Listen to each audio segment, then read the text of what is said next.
Onomatopoeia. An onomatopoeia, from the Greek onomatopoeia. Onoma for name, and ποιέω for I make, adjectival form, onomatopoeic, or onomatopoetic is a word that phonetically imitates, resembles or suggests the source of the sound that it describes. Onomatopoeia refers to the property of such words. Common occurrences of onomatopoeias include animal noises such as oink, meow, roar, or chirp. Onomatopoeias are not the same across all languages. They conform to some extent to the broader linguistic system they are part of. Hence the sound of a clock may be tick-tock in English, di-da in Mandarin, or katchin in Japanese. Although in the English language the term onomatopoeia means the imitation of a sound, in the Greek language the compound word onomatopoeia, onomatopoeia, means making or creating names. For words that imitate sounds the term ecomimetico, or eccomimetic, is used. Ecomimetico, from echo meaning echo or sound, and mimetico meaning mimetic or imitation. Uses of onomatopoeia. In the case of a frog croaking, the spelling may vary because different frog species around the world make different sounds. Ancient Greek brikekeks kokes, only in Aristophanes' comic play The Frogs, for probably marsh frogs. English ribbit for species of frog found in North America. English verb croak for the common frog. Some other very common English language examples include hiccup, zoom, bang, beep, moo, and splash. Machines and their sounds are also often described with onomatopoeia, as in honk or beep beep for the horn of an automobile, and vroom or brum for the engine. When someone speaks of a mishap involving an audible arcing of electricity, the word zap is often used, and has subsequently been expanded and used to describe non-auditory effects generally connoting the same sort of localized but thorough interference or destruction similar to that produced in short-circuit sparking.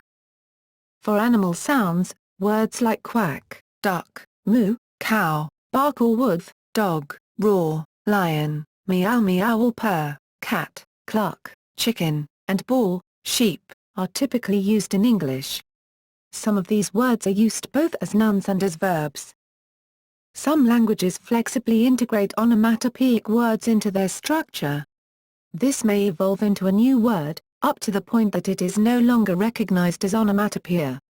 One example is English bleat for the sheep noise. In medieval times it was pronounced approximately as bleat, but without an o component, or bleat with a vowel drawled, which is much more accurate as onomatopoeia than the modern pronunciation.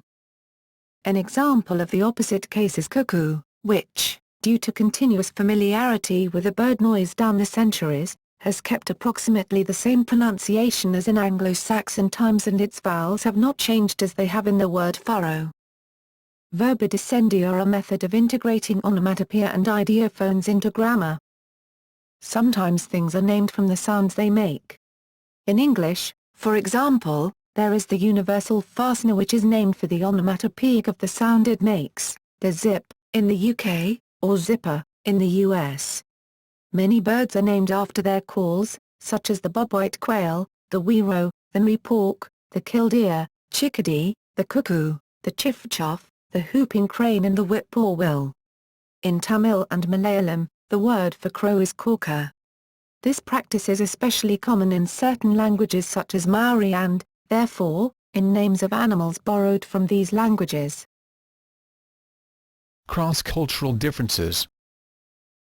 Although a particular sound is heard similarly by people of different cultures, it is often expressed through the use of different consonant strings in different languages. For example, the snip of a pair of scissors is su-su in Chinese, cri-cri in Italian, rikai-rikai in Spanish, tear-tear or trek-trek in Portuguese, crits-crits in modern Greek and kate-kate in Hindi. Similarly, the honk of a car's horn is ba-ba in Chinese, tut-tut in French, poo-poo in Japanese, bbang in Korean, bert-bert in Norwegian, fom-fom in Portuguese and bim-bim in Vietnamese. Onomatopoeic effect without onomatopoeia words. Onomatopoeic effect can also be produced in a phrase or word string with the help of alliteration and consonants alone, without using any onomatopoeic words. The most famous example is the phrase "furrow followed free" in Samuel Taylor Coleridge's Rime of the Ancient Mariner. It may be noted that the words "followed" and "free" are not onomatopoeic in themselves, but in conjunction with "furrow," they reproduce the sound of ripples following in the wake of a speeding ship. Similarly, alliteration has been used in the line "as the surf surged up the sun-swept shore" to recreate the sound of breaking waves, in the poem I, She and the Sea. Comics and advertising. Comic strips and comic books made extensive use of onomatopoeia. Popular culture historian Tim DeForest noted the impact of writer-artist Roy Crane, 1901–1977, the creator of Captain Easy and Booze Sawyer. In 2002, DC Comics introduced a villain named Onomatopoeia, an athlete, martial artist and weapons expert who often speaks sounds. Advertising uses onomatopoeia as a mnemonic, so consumers will remember their products, as in Alka-Seltzer's plop, plop, fizz, fizz. Oh, what a relief it is. Jingle, recorded in two different versions, Big Brand and Rock, by Sammy Davis, Jr. Rice Krispies, US and UK, and Rice Bubbles, AU, make a snap, crackle, pop, when one pours on milk. During the 1930s, the illustrator Vernon Grant developed Snap, Crackle and Pop as gnome-like mascots for the Kellogg Company. Sounds surface in road safety advertisements: clunk click, every trip, click on the seat belt on after clunking the car door closed. UK campaign, or click, clack, front and back, click, clack of connecting the seat belts. AU campaign, or click it or ticket, click of the connecting seat belt. US DOT campaign. Manner imitation. In many of the world's languages, onomatopoeia-like words are used to describe phenomena apart from the purely auditive. Japanese often utilizes such words to describe feelings or figurative expressions about objects or concepts. For instance, Japanese beribara is used to reflect an object's state of disarray or separation, and shiren is the onomatopoetic form of absolute silence, used at the time an English speaker might expect to hear the sound of crickets chirping or a pin dropping in a silent room, or someone coughing. It is used in English as well with terms like bling, which describes the glinting of light on things like gold, chrome or precious stones. In Japanese, kirakira is used for glittery things. Examples in media. James Joyce in Ulysses, 1922, coined the onomatopoeic tat-tat-rat-tat for a knock on the door. It is listed as the longest palindromic word in the Oxford English Dictionary. Harm. 1963, by Roy Lichtenstein, is an early example of pop art, featuring a reproduction of comic book art that depicts a fighter aircraft striking another with rockets with dazzling red and yellow explosions. Marvel Comics has trademarked two words of their own invention, thwip. The sound of Spider-Man's web shooter, and snicked.